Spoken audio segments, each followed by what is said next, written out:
Joined today by three wonderful panelists to discuss this topic.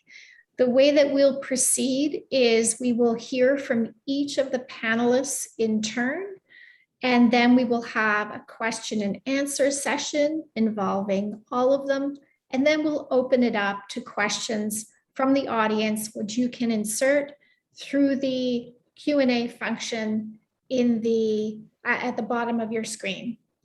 We have three panelists today: Baroness Helena Kennedy, who is the director of the International Bar Association's Human Rights Institute; Dr. Tetsushi Ogata, a visiting assistant professor of peace and conflict studies at Soka University of America; and Jawida Siachi, international lawyer and founder and vice president of the Rohingya Support Group.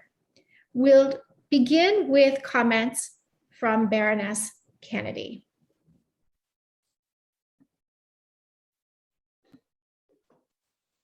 I think we're waiting for her to arrive, so let's begin with comments from someone else. All right. Why don't we turn next to Jawida, and please correct me if I'm not saying your name. That's perfect. That's correct. Thank you, Professor Oosterveld. And thank you to Emily and to her team and to New Alliance Institute for the invitation to be part of this important and timely discussion. Important because of the disturbing pervasiveness of conflict-related and gender-based sexual violence and the threat it poses to international peace and security.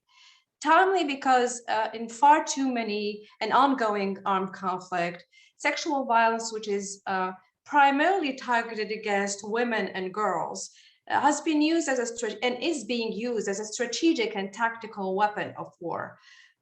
Conflict being inherently gendered, women's body, girls' bodies have become part of the terrain of conflict. And despite these crimes being well known and documented, accountability has remained elusive. Justice for victims of sexual violence in conflict setting has been the exception, not the rule. The number of prosecution and, more importantly, convictions has remained very low. And what's disturbing even more, we see these are conflict happening as we speak, that sexual violence is being used by genocidal regime where the destruction of a group, at least in part, is the primary aim. And you know, it seems to be working. It's working, unfortunately, because you know, it's not killing, so it deflects international attention. It's not mass killing, it's only rape. It comes at a low cost or no cost to the perpetrators with astonishingly effective results. Rape victims rarely come back to where they're raped. And that's why it leads to the cleansing of territory, which is the ultimate military goal. In the words of Catherine McKinnon, and I quote, "It is rape as an instrument of forced exile, rape to make you leave your homes and never wants to go back. It is a rape to drive a wedge through a community, to shatter a society, to destroy a people. It is rape as genocide." And because war is gender, because genocide has gender implication, you know, men are, as we saw this morning, men are targeted for killing, while women are subjected and targeted for other range of persecutory acts, including and specifically sexual violence.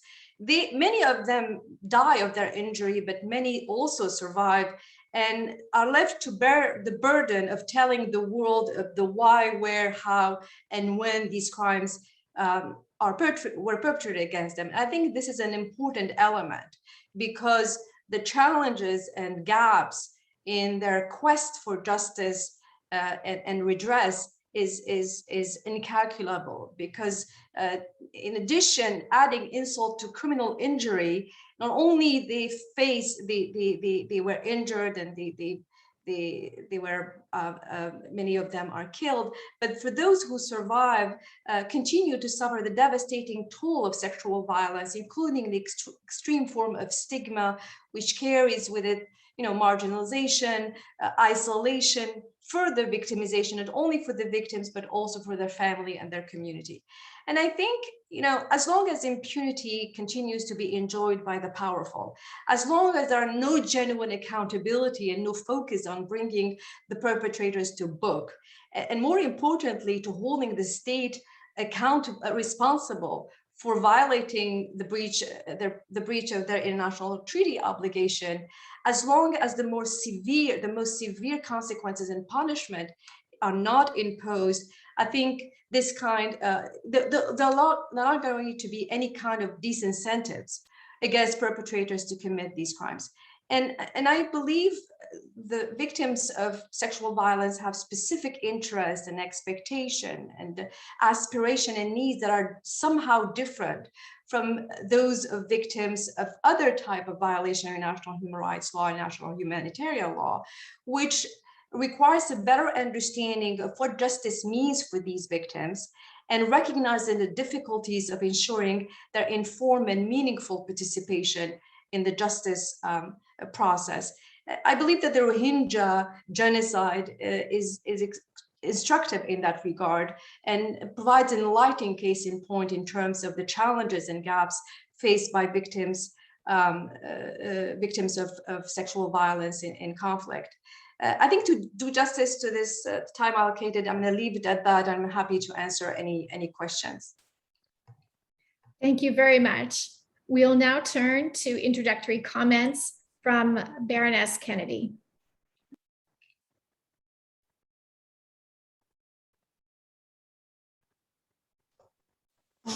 You're on mute. Thank you very much for including me in this webinar. Can I just say that I welcome very much what has just been said by Ms. Siachi. It's right that in conflict, the ways in which women experience see the serious violence of conflict is very different from the way in which it's experienced by men. Not exclusively, because women are often slain in the same way that men are, but too often women are seen as part of the plunder of war and are used in a way of undermining the enemy, those who are seen as other. And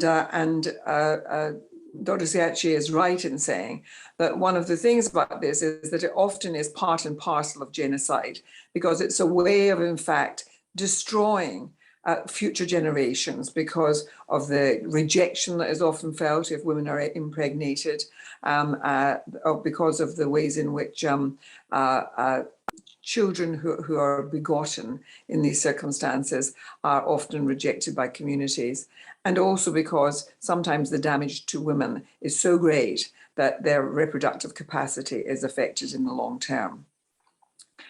About 2 years ago, certainly before the pandemic, I had a meeting with Dr. Mukwege. The Dennis Mukwege is the wonderful obstetrician gynecologist who worked in the Congo and still works in the Congo, and who is still repairing the damage that was done to the many women of the Congo who were raped time and time again during that conflict. And he was given the Nobel Prize because of his great work, because his work extended beyond the reparatory work of dealing with the damage to women's genitalia, to women's bodies, to their internal organs and so on as a result of what was done to them. And when I met with Dr. Mukwege, and I in fact spoke with him just last week, one of the things he said to me was, Helena, the women suffer terrible, terrible physical damage. And sometimes it will be with them for all of their lives. But they also suffer terrible psychological harm. The trauma of what they experience, the psychological effects of that and impact of that, the post-traumatic stress that they suffer as a consequence remains with them. And of course, in many parts of the world, and for the many who suffer in this way, the availability of psychological help is just not there. And the third thing he said to me was, Helena, even if we do get the help for the physical and for the mental, there's something else that's left, because the women 20 years on in the Congo feel a hole in their hearts hearts because they have never seen justice.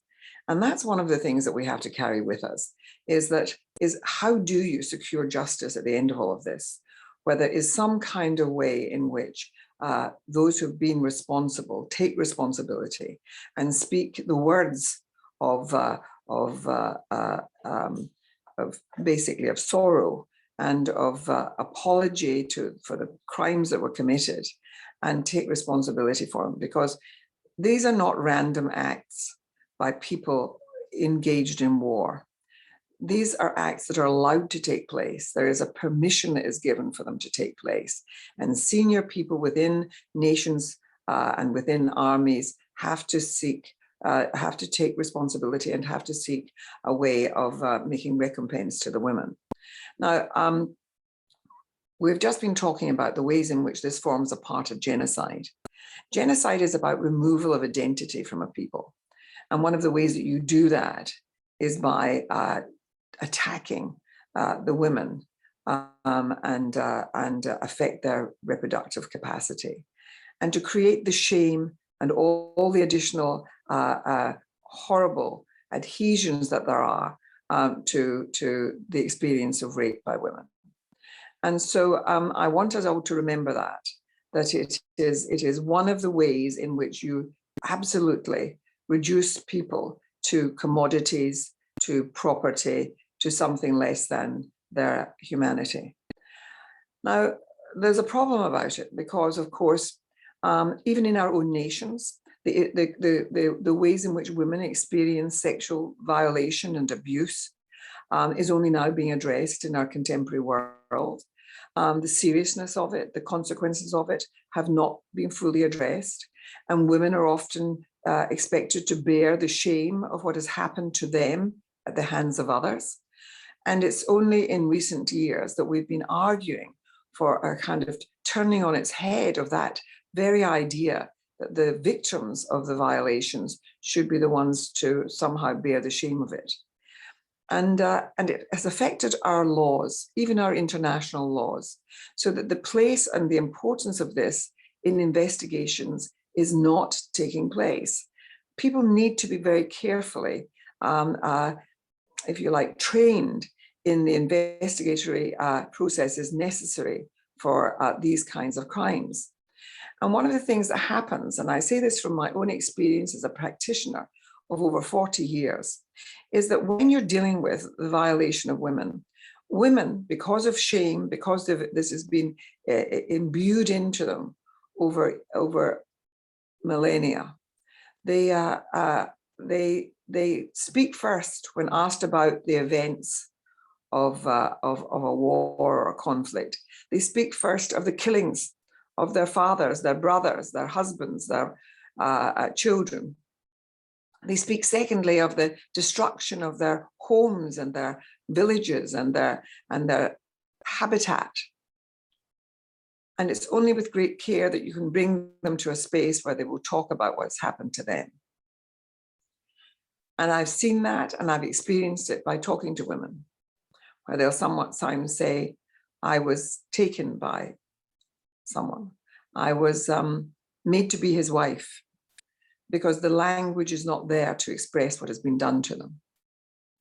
And because of the shame that accompanies it, because it's involving the intimate parts of one's body.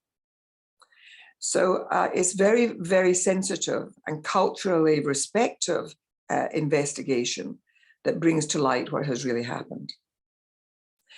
And sometimes it will be impossible to prosecute the individuals who've done these things, because identifying them individually will be hard. But people at the top have to take responsibility. And some way has to be found for the women to give their testimony as to what happened to them. Their voices cannot be silenced. And for those who are confident enough to do it, they should be encouraged to come forward and give their accounts, not to newspapers, not to journalists wanting a story for their headlines, not to people doing PhDs in our universities, but some kind of process that feels judicial, that feels formal, and where an archive is made of that piece of a nation's history. and that the world should know what happened. Now, it's happened recently to the Rohingya. It has happened recently to the Yazidi women at the hands of ISIL, which wouldn't, because of the formulation of law, be described as genocide. But let me tell you, it was, of course, a genocide. And it's happening currently, in my belief, to the Uyghur in Xinjiang province in China. When you are actually attacking the identity of a people, and you do this to the women folk of that community, you are seeking to destroy them as a people. And so those are the words that I wanted to say to you all today. These are crimes that have to have a reckoning. And we have to find better ways of training investigators, better ways of having courts address this, both in nation and internationally. And a record has to be kept for the world to know. Thank you very much. Very important points. Let's turn now to Dr. Tetsushi Ogata. Thank you, everyone. My name is Tetsushi Ogata. I'm connecting from Southern California. My appreciation goes to New Lines Institute for convening this important event. And then also appreciation for Professor Oosterveld for moderating this panel. So my contribution to the question of challenges to justice for sexual violence will be based on my research on the comfort woman issue. Perhaps we can discuss the details of the comfort woman issue during Q&A if needed. But for now, let me briefly say that the comfort woman issue speaks to the crimes of sexual violence, those of enforced prostitution and sexual enslavement in the language of international criminal law, committed by the Japanese Imperial Army during World War II against the women from former colonies, Japanese colonies, such as Taiwan and Korea, as well as from the territories occupied by Japan during the war, such as China, Malaysia, the Philippines, and so on. And those women were taken to the so-called comfort stations that were set up across the Asia Pacific, basically to wherever the Japanese army advanced. And fast forward to today, what we have today is the current state of affairs of the comfort woman issue between Japan and Korea is, and if we were to put it in one word, is stalemated. Essentially, the issue is still contentious between the two countries without any prospect of mutually agreeable pragmatic solutions. On the one hand, the Korean public discourse on the issue is still calling for a formal apology and responsibility from Japan. And on the other, the Japanese side sees that the post-war responsibility has been addressed, including the comfort woman issue, and therefore the problem has been resolved. And what is worrisome in this state of stalemate is that there are growing public perceptions in Japan that say something along the line of, those comfort women were not sex slaves because they were voluntarily serving, or the system of the comfort stations was not enslaving those women because they were paid. They received benefits, they received vacations, and so forth. And another voice saying, there's no documentary evidence to prove those women were enslaved and therefore no sex slaves, and so on. And of course, these views are promoted by Japanese nationalists, Japanese conservatives, but these views are growing in size and volume in Japan today.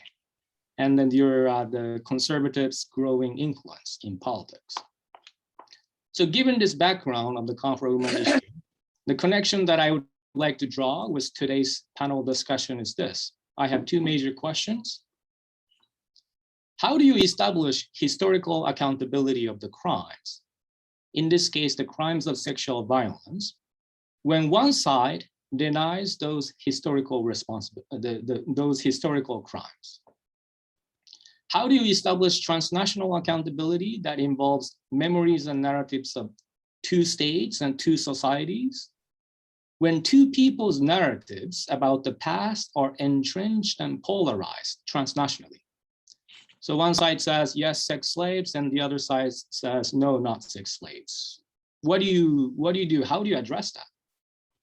So basically the challenge is how to overcome denialism associated with transnational historical accountability. And then my take is to use a conceptual lens of negationism. This is just an introductory remark, so I'm gonna make it really brief, but with a screen share function. Thank you to the host. What I would like to do is to show just a diagram of what I mean by negationism. So this diagram captures negationism as representing a smaller space that thrives on the margin of revisionism, coupled with the purposeful agenda of denialism. And as you can see in the diagram, it is very opaque. Negationism is very opaque, and that's the same in actual existence too. So in essence, through negationism, negationists try to preserve their dominant social relations. Our conventional paradigms to counter denialism, which is to dispense justice by penalizing the abuse of truth, or demand apology from the perpetrators by rectifying the standards of truth, those conventional paradigms will not work with negationists, because the negationists are more concerned about the continued dominant social relations over victims over time than the accuracy or the veracity of facts or truth. So we need to find a way to address negationism if we're going to tackle transnational historical accountability, and I look forward to more discussions on this panel. Thank you. Thank you very much. We've heard from our three panelists in their introductory remarks, very important points ranging from how do we address denialism and negationism with respect to sexual and gender-based crimes in conflict and genocide. How do we ensure survivor-centered and gender-sensitive justice in a very wide sense for those who have suffered in this way? And with respect to specific situations such as the Rohingya, what do the survivors want and what is possible? So let's turn now to a round of questions to our panelists. And I'll start with a question to Helena Kennedy. Has the investigation of sexual violence and conflict been adequate to date from your perspective? And relatedly, how successful have national and international courts been in pursuing cases? Well, one of the difficulties, of course, is that the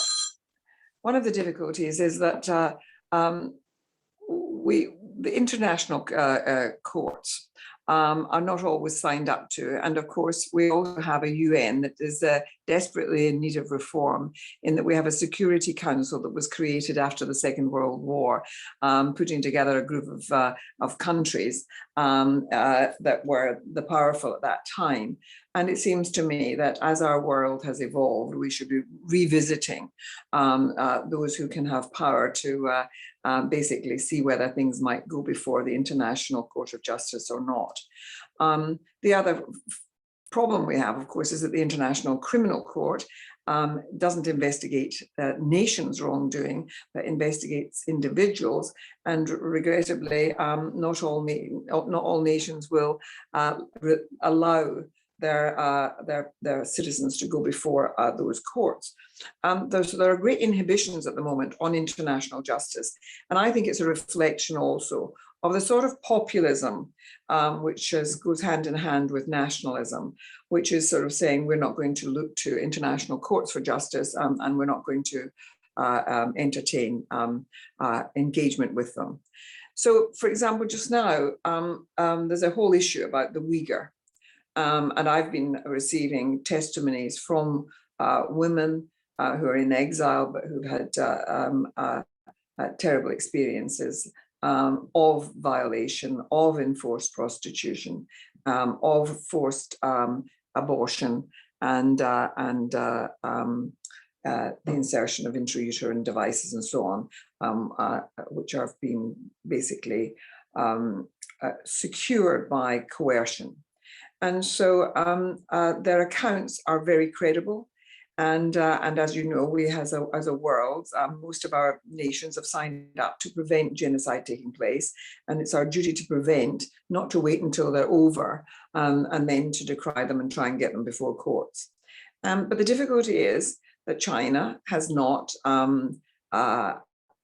signed up to the International Criminal Court, and China is on the Security Council and will certainly block any attempts to bring it before the ICJ. And indeed has a reservation on the Genocide Convention. So there are real difficulties about getting nations before international courts. There's been some better success because of Gambia's efforts to bring the Rohingya case before the court and to bring Myanmar into the courtroom arena. The concerns I have really are about the quality of investigation, and that's not because of ill will. But sometimes those who are conducting these investigations don't have the required language. They have to do everything through interpreters. And so I think that the investigatory processes are still not good enough for what one would want to see. And I think that there should be special investigatory processes set up to deal with sexual violence. That's what's happening inside nation states now that are seeking to address rape and sexual misconduct and so on, and sexual crimes inside the nation. They're setting up special prosecutorial teams within the prosecution system. They're setting up specially trained police sections to deal with this. And so we should be doing that on the international frame too.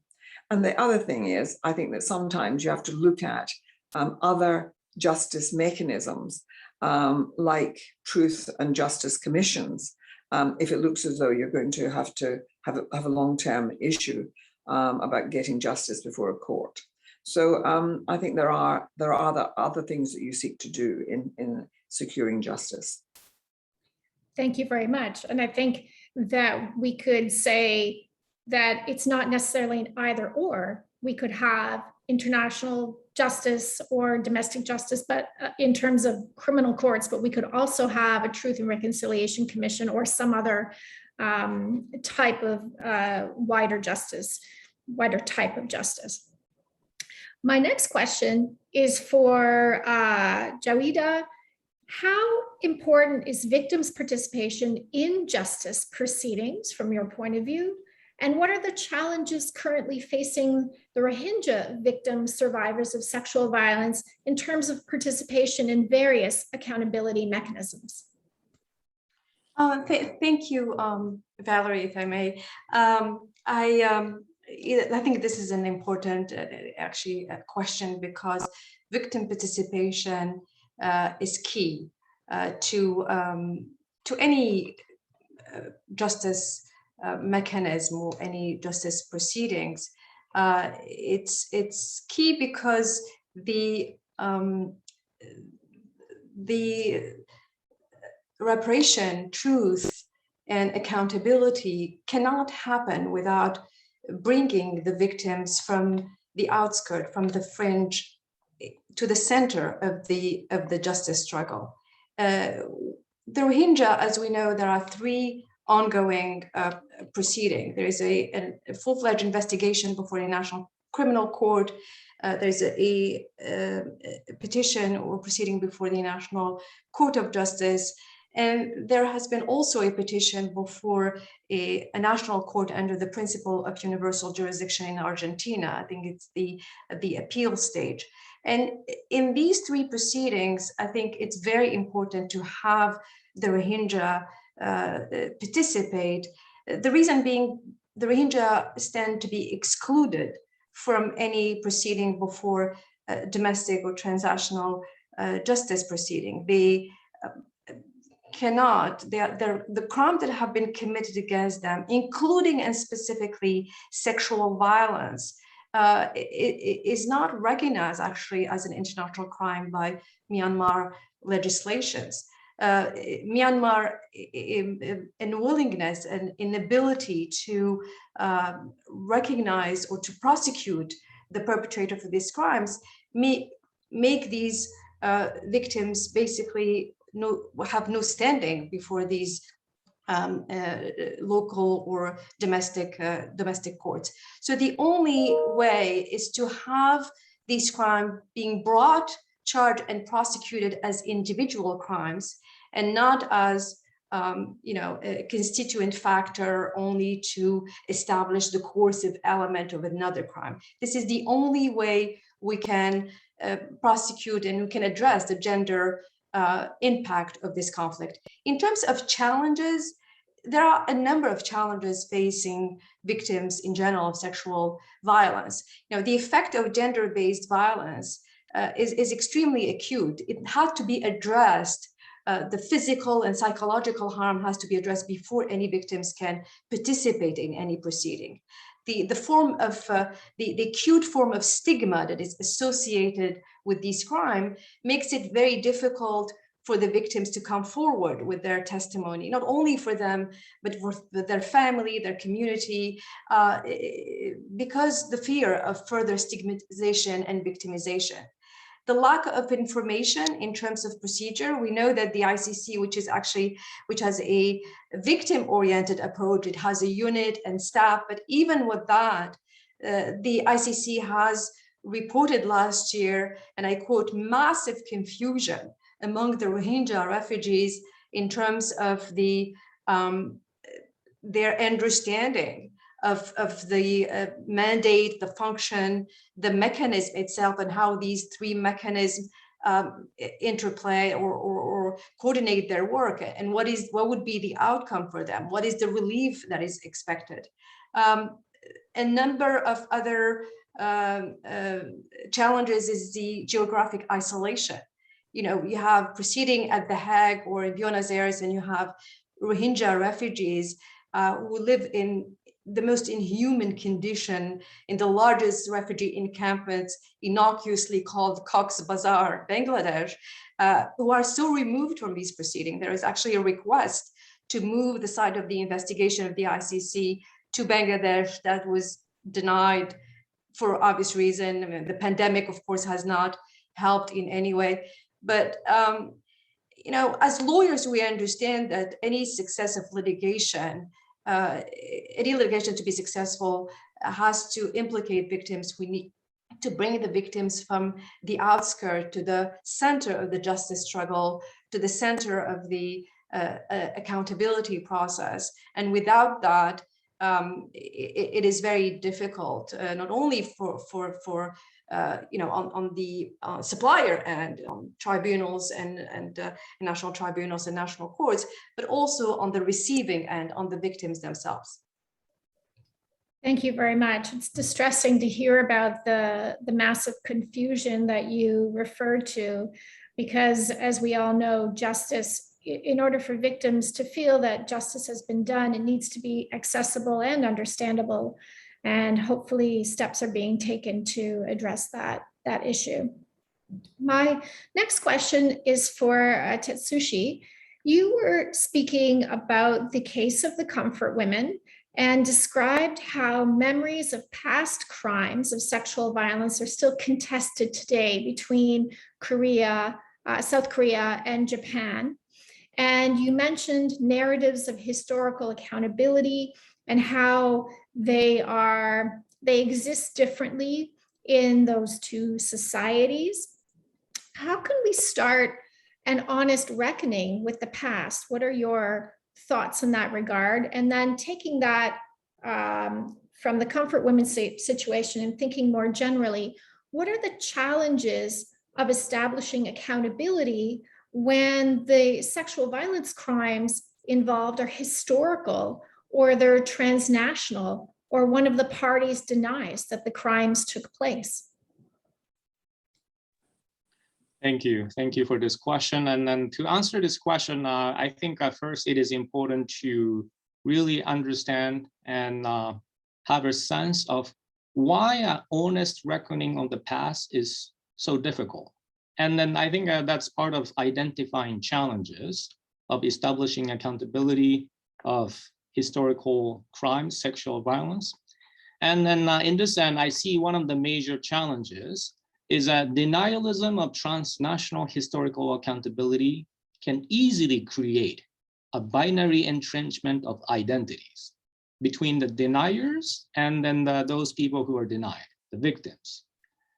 In other words, the narrative space of each side starts shrinking so much that neither side can fully or freely engage in critical reflections of the issue. So to me, this shrinking discursive space, what it does is to create an orthodox story or memory about the past, and any deviation from the orthodox is subject to severe internal rebuke or purge-like persecution. For example, on the Korean side, there's what some scholars call a paradigmatic story to characterize who comfort women were. Basically a template story of their experiences.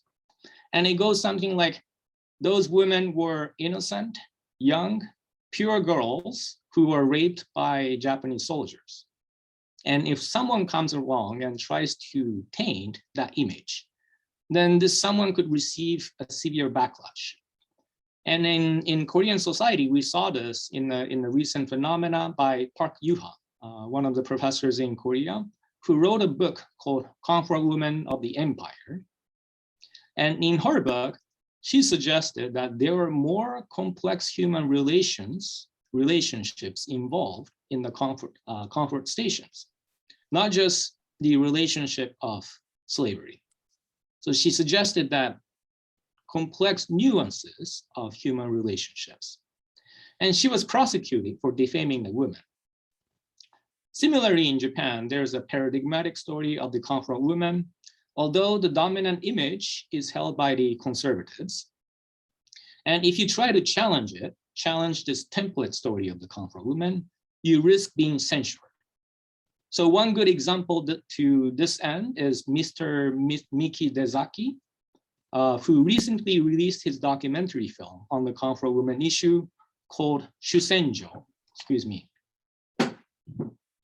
Sorry, the light is off. So he released a documentary film called Shusenjo. In English, it's called the Main Battleground. And then his documentary shed a light on how the right-wing conservatives use the rhetoric narratives to deny the comfort woman issue. And then he was sued for that. And I think the lawsuits against his film and him are still ongoing. So in a nutshell, in this entrenched binary of identities between the denying side and then the side that is being denied, I think there is little to no tolerance to explore the in-between space. And this is especially useful for deniers because this entrenchment stifles a public and open reckoning of the past. And this diminution of discursive space makes a perfect ground for denials to continue, denials of the past to continue. And then on the public side, it leads to self-censorship out of fear of retaliation or retribution, and also creates a self-reinforcing narrative that is impervious to self-correction or external pressure. That also makes it easier for denialism to continue. And I think those are one of the major challenges ahead. Thank you so much. I'm going to turn back now to Baroness Kennedy. Is the traditional court setting delivering justice for survivors of sexual violence in conflict or genocide? Now, you made some comments on this earlier, but I would like to draw out more thoughts on traditional court settings versus other types of court settings for survivors of sexual violence. Well, you've got to understand that I come at this as a practitioner. I have been a trial lawyer dealing with criminal cases, often national security cases, but often cases involving sexual violence over many decades. And our learning and understanding inside national systems should be transferred into the international courts. And what we've discovered is that formality is important. Let's be very clear. Formality is important in giving a sense of seriousness to events and to make people feel that the listening, while in a confined space, is actually going to be translated into something bigger. So I actually do believe that the ritual of the formal court is really important. The second thing is that I think that you have to learn from national courts that have been seeking better ways of remedying this, having opportunities for women to, for example, give testimonies behind screens, so they don't see, for example, their perpetrator or perpetrators, that they are, it's made possible for them to give expression to what happened to them without feeling overexposed. And that's difficult while you're also dealing with formality. In the United Kingdom, and I know that in other jurisdictions, we now allow women very often to give their testimony virtually. Sometimes it's recorded beforehand, and it's therefore possible to include it in a trial without the woman actually being present in the courtroom, but still there is that sense of formality. It's now being tested and piloted that cross-examination of the women and questioning of them can take place with the woman in a more private situation, but for it to be filmed, and for those who are on both sides of this any contested matter to be present, but in small numbers. But then it to be placed in the formal and bigger venue. So many different ways of doing this are being explored. But what is vitally important is a sensitivity to the fact that there is a whole history of shame and stigma attached to the crime of rape. Women themselves have borne the burden of responsibility so often. And what happens, whether it's nationally, as our Californian academic friend is saying, nationally there will be denial. They'll say it's not true, it's being made up. But it happens on the one-to-one basis inside our nations, where a woman is making an allegation that she was raped, she was sexually violated by somebody, and it will be denied by the other person. And of course, the burden of proof is high, and the expectation that a woman has to somehow reach that high hurdle. And so that her credibility is vitally important, and it's very easy to undermine it because women have not had believability historically in many of our cultures. Indeed, I would say in virtually all of our cultures.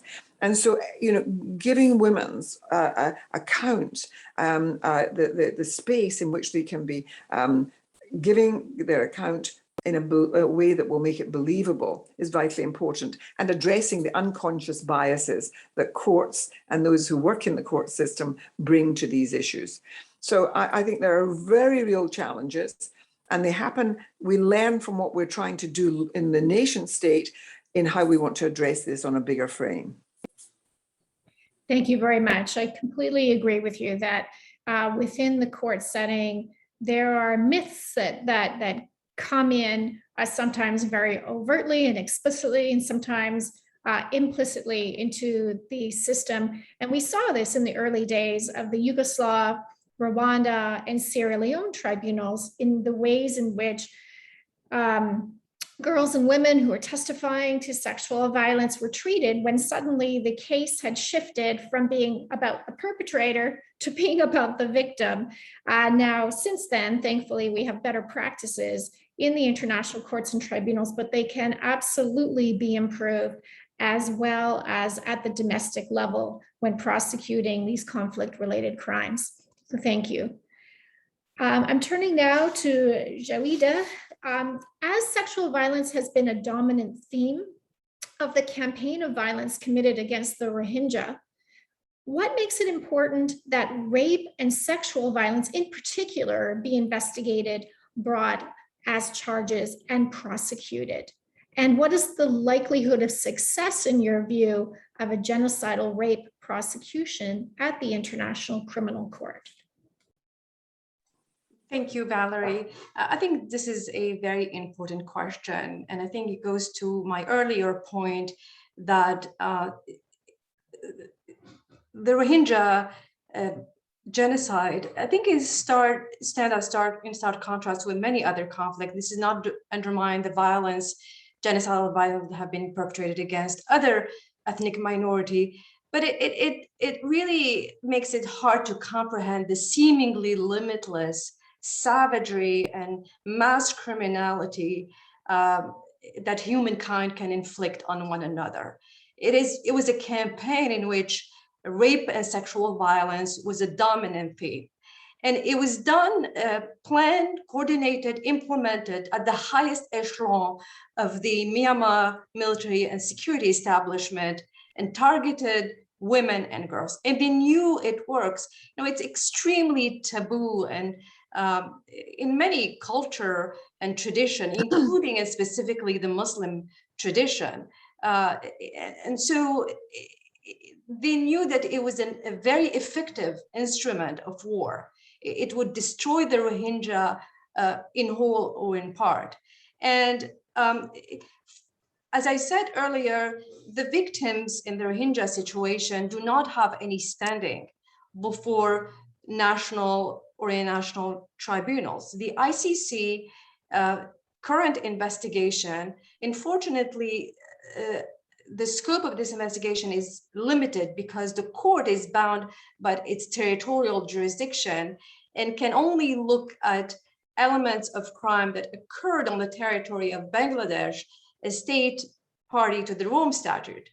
The current situation, of course, in Myanmar is not helping, and it's a little bit the unknown. We don't know what the next weeks or months will bring. We know that the National Unity Government in July, I believe, submitted a declaration to the ICC to recognize the jurisdiction of the court over crimes committed in Myanmar going back to 2002. But again, that's the Burmese government in exile that has not been recognized yet by the international community. So I believe it's important for this crime to be brought as individual crime and not be subsumed as a constituent factor only for the purposes of establishing the coercive element of another crime, in this particular case, the crime against humanity of deportation. On the question of genocidal rape, look, I think it's key because it's the only way, again, to address the gender impact of this conflict. It's important because it will in itself signal a gender dynamic approach that can guarantee the elective investigation, prosecution, and trial of sexual and gender-based violence. And it is an intrinsically complex and difficult task because you're linking two gruesome acts. You're linking rape as torture or as a crime in international law with genocide. Genocide, or the structure of genocide, requires that not only the crime has to show that the crime has been committed, but it has been committed with the specific intent to destroy a group. And the ICC in the past have been heavily criticized for its ineffective prosecution of sexual violence and its reluctance to bring charges of genocide when crimes against humanity or war crimes are available.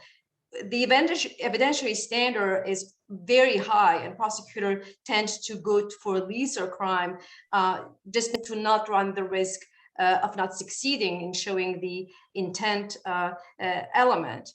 But you know, the current as it stands right now, there's two approaches with respect to this current proceeding before the ICC. There's the conservative approach that says, look, the court has two problems. It has a jurisdictional problem and a substantive problem, the genocide dilemma. The court has simply no jurisdiction. This was based on a bold reading of the Rome Statute and enlarged the jurisdiction of the court. It was an ex parte decision, basically, that was not submitted to a robust argument from defense counsel, and it is more likely than not that they will not survive further judicial scrutiny. That's on jurisdiction. On the take on the substantive issue of genocide is that the genocide argument and the evidence in support of that argument do not take into consideration the narrow or strict view of the modern case law on genocide out of the International Criminal Tribunal for Rwanda, the International Criminal Tribunal for the former Yugoslavia, and the ICC in al-Bashir arrest warrant decisions. So that's kind of the conservative school of thought with respect to the ongoing proceeding before the ICC. On the there is a more kind of progressive view, which rightly argue that this is a landmark decision that paves the way to a larger inquiry into crimes listed under Article 5 of the Rome Statute, but also is interpreted to include crimes against humanity, as well as crimes under Articles 6 and 8, genocide and war crime, respectively. I think in my view, that is going to be the true test of the ICC. Because if the Rohingya genocide is not a genocide or rape prosecution, I personally don't know what it is. I think it must be investigated, charged and prosecuted as a crime of genocide. I think this will draw attention to the vicious nature of the crime, and it will afford the women of Rakhine the protection of international law. The new prosecutor, especially with last week's appointment on the special advisor of the prosecutor on genocide, is a glimpse of hope. I think, of course, Karim Khan will have to study what he finds, but we're really hoping, I'm personally hoping, that the court will take the genocide much farther than many think. Thank you. I agree. Thank you very much. The next question is for Tetsushi. You discuss three different concepts: denialism, revisionism, and negationism. And they seem to be closely related. You showed us on your graph, but they're not synonymous with each other. Can you tell us a little bit more about what they look like in real life scenarios? Thank you for this question. And to answer this, let me take the liberty of showing the diagram again. Here let's see, hold on, let me change my screen. So here you see three different circles, basically. In revisionism, you reinterpret facts and evidence and generate a new insight about the past. But you start from a commonly accepted body of facts and knowledge. In any authentic form of revisionism, you still have a deep respect for an established body of facts and evidence. You don't negate an established body of truth. And then let me go to a denialism. And denialism, there are various rhetorical tactics, strategies, most commonly discussed in the Holocaust denials or the denial of Armenian genocide, such as fabricating information, asserting legitimacy of in-groups, displacing responsibility onto out-groups, or responsibility onto circumstances beyond one's control, and so forth. So the literature discusses many forms of denialism happening in those historical cases, well-known historical cases, Holocaust and Armenian genocide. But essentially, I would argue, denialism lies at the intersections of manipulating facts, legitimacy, and responsibility to the denier's advantage. And then this is where negationism thrives. Negationism thrives on the margins of both revisionism and denialism. And negationists employ a peculiar tactic. And it was Henri Rousseau, a French historian, who coined the term negationism in the first place. And he described that negationists employ an inverse charge of proof and evidence. The task of proving truth shifts the victims in such a way that it is the victims who must demonstrate the veracity of their evidence. And this imposes undue burden on victims who may already be traumatized or marginalized. They would have to prove that they have indeed suffered. Otherwise, their accounts would mean no more than a lie, according to a negationist standard.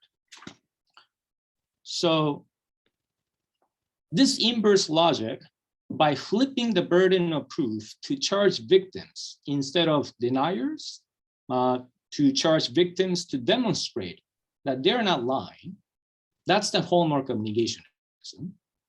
In the Comfort Woman case, the negationist discourse charges a woman, for example, to prove Japan's specific intent of the crimes of sexual violence and demand the women to show any corroborating evidence. In other words, the women were expected to not only tell their testimonies, but also prove that they were not lying in their testimonies.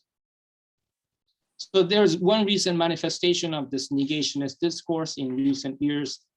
Harvard law professor Mark Ramseyer, he published an article in academic journal in which he essentially argued that the Comfort Women's services were within the parameter of contractual agreements, whatever the contract may be, suggesting that it was not a system of sexual slavery. And you can imagine that he caused an uproar in public and in academia. And if we were to discuss this from a negationist perspective, his arguments were possible because of the impossibility of the women to prove the Japanese authorities' specific intent. This is how negationism can sustain itself, by assigning the victims an impossible task of proving that they're not lying. And in doing so, negationists can preserve their imaginary, dominant social relations over the victims over time. The negationists in Japan, in this sense, transposed the domination relation from the past, from the colonial past, onto the present. And this preserved the hierarchical power balances that generated the destruction in the first place. And then I think this is what's happening. Thank you very much. I actually see parallels between that and the way in which rape myths come into domestic cases, and it becomes a form of negationism. So that it's interesting to see the parallels between this international issue and then domestic sexual violence issue. In our last round of questions, I'm turning now to Helena Kennedy.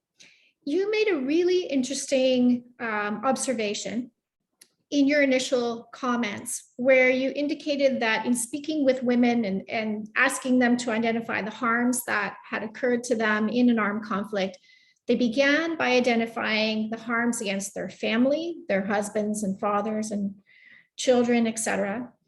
Secondly, they would identify community harms or harms to their livelihoods and where they live. And only later would they identify harms to themselves. And you also talked about how court-based processes, court-based justice can help identify and bring to the fore those harms to self. I'm wondering if you have any more thoughts that you could share about your discussions with victims, survivors, about how they view justice. So court-based justice is one type of justice, and we've talked about the challenges in those processes. But what does justice mean, in your experience in speaking with survivors, what does justice mean to them? Are there additional things that we should be keeping in mind when thinking of justice? Well, one of the things, of course, that the women feel very strongly about is the wrongful blaming. And Tetsushi is talking about this on the bigger frame, which is the denial of the narrative of the other side, and how impossible it is for a witness to prove a negative. And so to prove that you're not lying is indeed, a challenge that is impossible. But you have to set it against the backdrop of cultures, and I think that I can't think of any culture where this doesn't exist. Cultures based on patriarchy, which still see, which basically still give primacy to a sort of sense of male entitlement when it comes to sexual conduct with women. And so in almost every society, there's a bearing of shame and stigma, and the women want that lifted, that sense that they in some way were deserving of what happened to them, or invited it, or in some way encouraged it. The other thing that I think that they feel very strongly is that they want the lifting comes if there is a sort of seeking of, and when I was discussing this with Dr. Mukwege recently, of recompense, of restitution, of something that says, we did a wrong to you. And they want that acknowledgement of guilt of what was done. And that helps expunge the stigma in some way. That stigma lies over the women until that is done. So it's not that they're asking for, financial remedy and so on, although I think that there is a requirement that money is put into these communities to educate girls and women, to give them opportunities to make a livelihood and all those things, because often the long-term damage means that they suffer the consequences of what has happened. But when they seek justice, what they want is acknowledgement of the wrong that was done to them, and they want a lifting of the sense of blame that they have to carry. And that happens, of course, as between nations too, on the bigger frame. But I do think there's a lot of learning to be done from our experiences within national, justice systems, because most of them have failed women when it comes to sexual violence.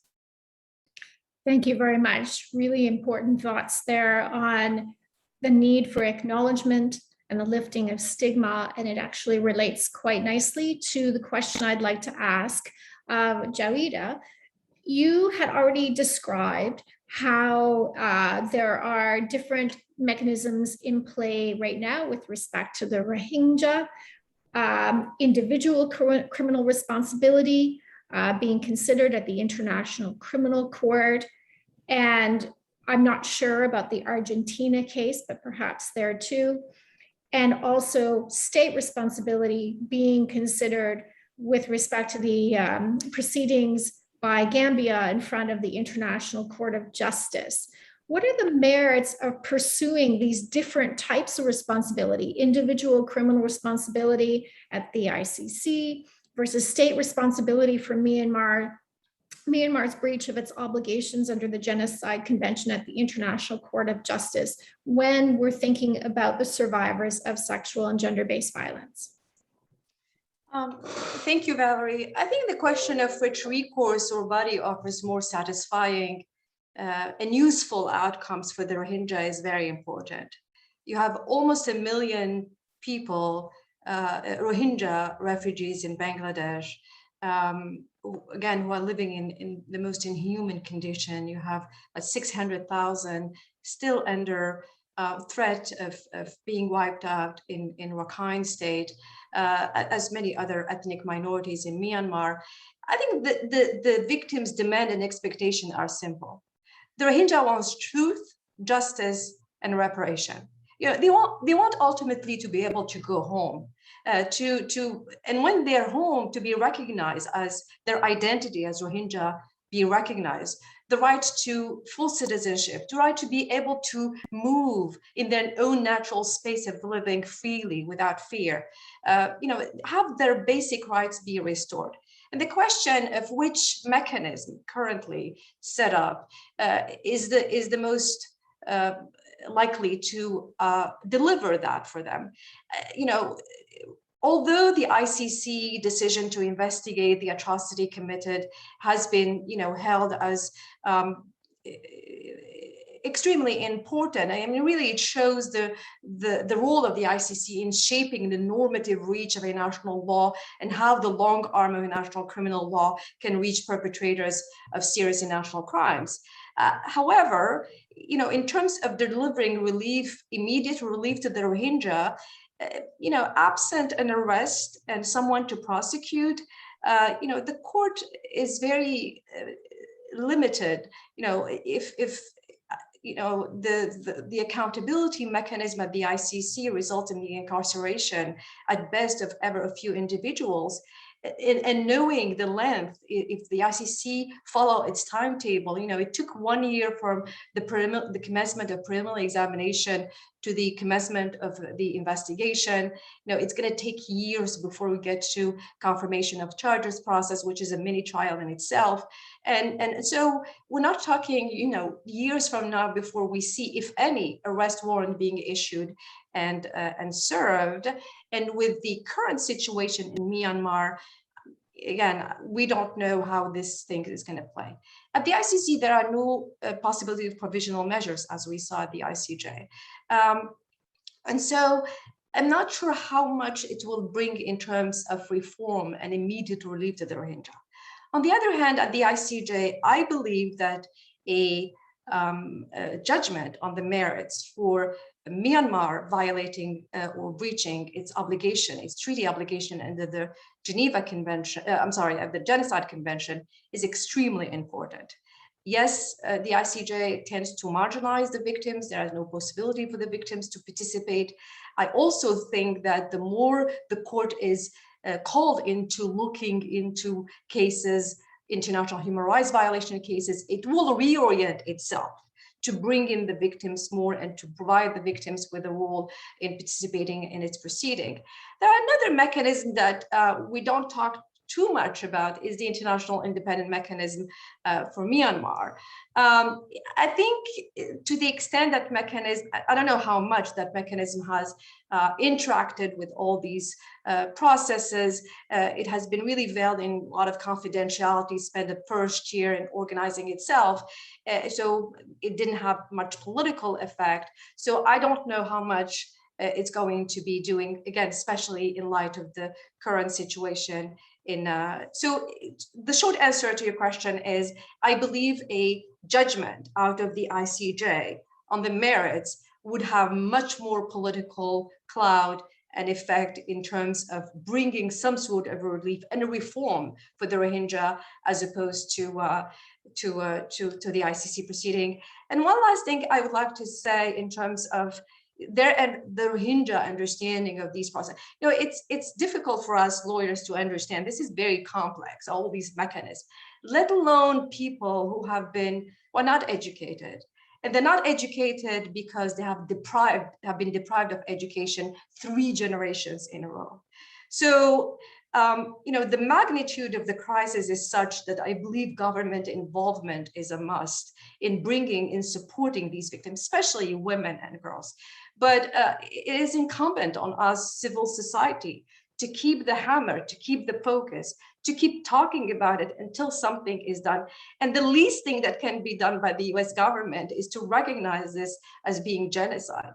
I'm not sure what they're waiting for, but I think that's something that needs to happen. And hopefully something will happen during these the upcoming General Assembly session. Thank you. Thank you very much. And the last question of this round, before we turn to taking questions from the audience through the Q&A function at the bottom of your screen, is to Tetsushi. You mentioned that one of the challenges of denialism at the societal level is a shrinking public space for critical reflections and discussion, and gave us some pretty hard-hitting examples of how academics, the academic in South Korea, whom you mentioned, was sued as a result of, or prosecuted, sorry, as a result of publishing a book to bring nuanced discussion with respect to comfort women. And that was an example of this constrained ability for critical and nuanced reflections.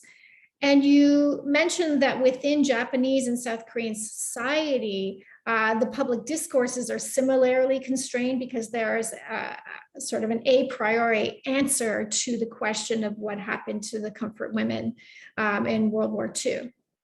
How do you think a denialist trend can be countered when the society at large accepts or acquiesces in a denialist premise? Thank you for this, I think, important question, exploring ways forward. And I'm going to qualify my response to say that I'm going to speak about case like the Confro woman issue in Japan. So my response may or may not be applicable to ongoing cases like Myanmar or cases where evidence, witnesses are presented in the court system. But in a place like the Confro woman issue, where the societies are deeply entrenched and face a stalemate, I think it'll be worthwhile to explore the possibility that we functionally decouple guilt and responsibility. And in the conventional view, guilt and responsibility are closely intertwined. To admit the guilt of sexual enslavement is to take the responsibility for it. And then to take appropriate forms of responsibility is to atone for the guilt and so forth. So in the public perceptions, I think there's interconnections, close linkages between guilt and responsibility. But the idea of functional decoupling in a case like this transnational stalemate suggests that we functionally decouple the past guilt by past generations from the present responsibility of present generations. So the former is the guilt for acts of commission, acts that were committed. And then the latter, present responsibility of present generations, is a responsibility for acts of commission, acts that may or may not be committed in the future, at the present or in the future. So functionally decoupling them. They are connected, but treat them separately. So as one example, I have this example from an academic from the University of Michigan. She's a sociologist, Fatima Göcek. She's of Turkish origin, but she does her research on denialism of the Armenian genocide. And then one time from the story that I read about her, she was asked a question by an audience. How can you, a person of Turkish origin, engaging in this kind of research, incriminating or accusing the Turkish society of the Armenian genocide denials and so forth? And then her response, I think, aptly captures the essence of functional decoupling of guilt and responsibility. She said, I am responsible, but not guilty. And then that was how she was able to engage in this personal reckoning, honest reckoning on her personal level to deal with the past. And then in a society where the denialist or negationist discourses are deeply entrenched, and then identities are polarizing, I think that this kind of opening presents a possibility of engagement. And this functional decoupling does not necessarily try to change negationism, or let alone try to eliminate it. I don't think functional decoupling finally resolves the fundamental issue, but it provides a pathway through which we can address denialist premises or negationist tendencies that may be prevalent at the societal level. So maybe that's perhaps what's needed in deeply entrenched societies where the identities between victims and deniers are so polarizing. So that's my 2 cents. Thank you very much. So now we're going to turn to questions that are being asked by members of the audience. And for any member of the audience, if you have a question, please put it into the Q&A function at the bottom of your screen. I have a couple of questions. I will start with one that relates to what you were just saying, Tetsushi, and it's from John Packer. And he says, is systemic denialism of any of the elements of the Genocide Convention a likely violation of the duty to prevent under the Genocide Convention, and also significant evidence, if tolerated by the state, of the intent to destroy the group as such? presuming the victims are of the protected group under the Genocide Convention. So it's kind of taking the point that you made, Tetsushi, and making it wider to our discussion of challenges for justice for sexual violence and conflict and genocide. And I'm wondering if any of our panelists would be willing to take that question on. Okay, I will try my first crack at this, but I definitely would like to invite other panelists and even the audience to engaging in this question. And this is my immediate reaction. Is systemic denialism of today, of the present situation? Does it may it constitute a violation of duty to prevent? I think it could. The societal prevalent tendencies to deny the intent of the mass atrocity crimes and evidence of mass atrocity crimes, that would constitute the violation of, according to the Genocide Convention's language, complicity with genocide, attempt to commit genocide, and so forth. So in that sense, going forward, speaking of the present and the future, it would. But the question is denialism when it is happening today of the past destruction. That was my main exploration, main contention. And then once the damages are done, destructions are done, how can we engage? Genocide Convention calls for duty to prevent and punish. But once the damages are done, what can we address? The prevention is no longer possible, so the prosecution is the way. But as I mentioned, the worldviews of truth, evidence, knowledge are so polarized. There are different standards of justice, different standards of truth between two transnational societies. So duty to prosecute of the crime that happened many years ago is really challenging.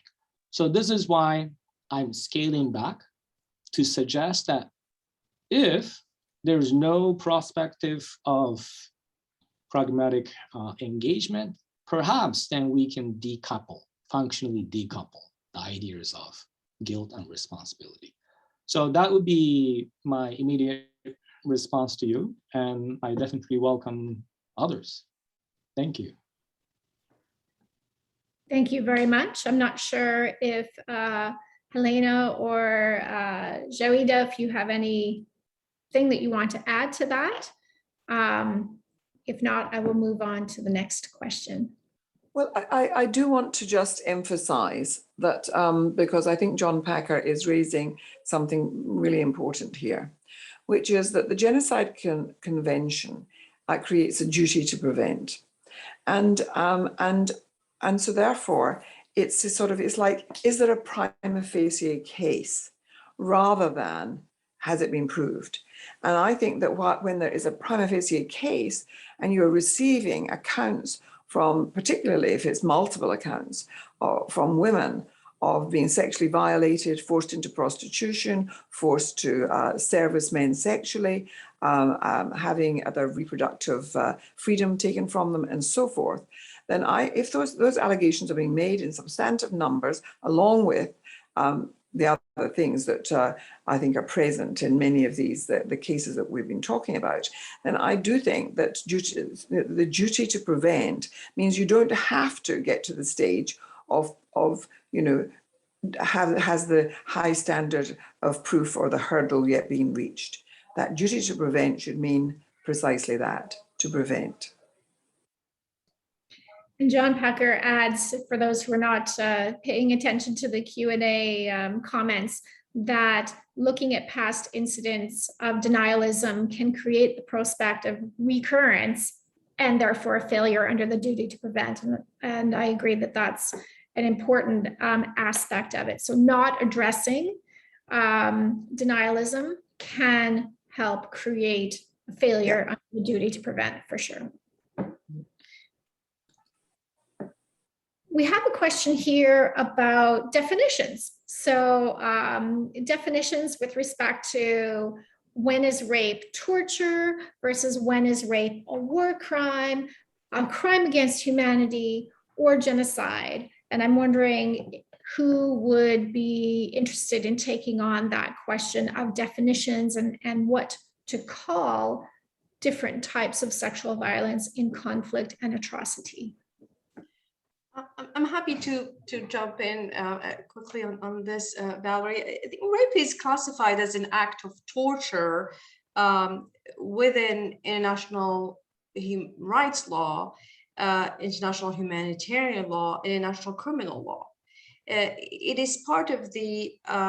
It's a principle of customary international law because it is prohibited in every major legal system and expressly included in a number of multilateral instruments, non-binding international resolution, binding international resolution, and has been interpreted as a war crime and a grave breach of the Geneva Convention and the protocol.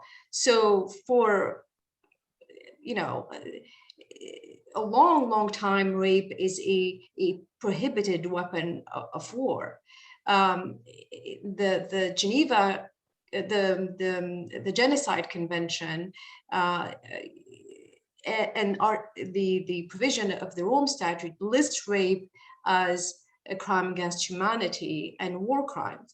So the definitions is there. There is a footnote under sub-element 6B of the Rome Statute, inflicting bodily and mental harm, which include rape as one of the act that constitute 6B. So, I mean, the short answer, it has been actually classified as an act of torture, and it is considered a crime against humanity in many international instruments. Thank you very much. And this aspect of categorization is important. It's important to victims, survivors, who we would want in order to have gender-informed, gender-sensitive justice, to be able to see what happened to them in the charges. So sometimes a prosecutor will need to or wish to categorize rape or other forms of sexual violence as torture, as a crime against humanity, or as a type of war crime, depending on the circumstances and depending on the expressive nature that the discussions with victims, survivors kind of pointed to. We saw reports, for example, from the international investigations into Syria of how sexual violence is used against men, women, girls, and boys, specifically as a form of torture, in order to extract information, and that can also qualify as a war crime or a crime against humanity. And sometimes it's important for the prosecutor to consider multiple forms of charges to capture what happened with respect to sexual violence in the conflict, and could potentially charge as genocide and as crime against humanity and as a war crime, depending on the factual scenario. So categories can be important, but but sexual violence can fall into multiple categories at any given time. So we've come to the end of our panel, and I suspect that Emily would like to tell everybody about the upcoming panels with respect to this conference. So before I turn it over to you, Emily, I just want to give a very deep thanks to our three panelists for joining us today for this wonderful conversation on a difficult topic, challenges to justice for sexual violence in conflict and genocide, but also by pointing ways through, ways forward in order to address in order to overcome these challenges for justice for sexual violence. Thank you. Thank you so much, Valerie, for moderating this important panel, and also for the speakers, Tetsushi, Helena, and Jawida. I really appreciate everyone being a part of this conference and learning from everyone here. So for our audience, I look forward to seeing all of you tomorrow at 9:30 for our next panel on gender analysis of contemporary genocides that will look at the recent and/or ongoing genocides of the Uyghurs, the Rohingya, the Yazidis, and the Tigrayans. So I will see you again tomorrow at 9:30 for the continuation of New Lines Conference on Gender and Genocide in the 21st Century. Thank you so much, everyone, for joining. All of these sessions are recorded and they will be posted on New Lines YouTube page, so be sure to check that out. And the same Zoom link is used for the panels tomorrow as was used today. So thanks so much again, and see you all tomorrow.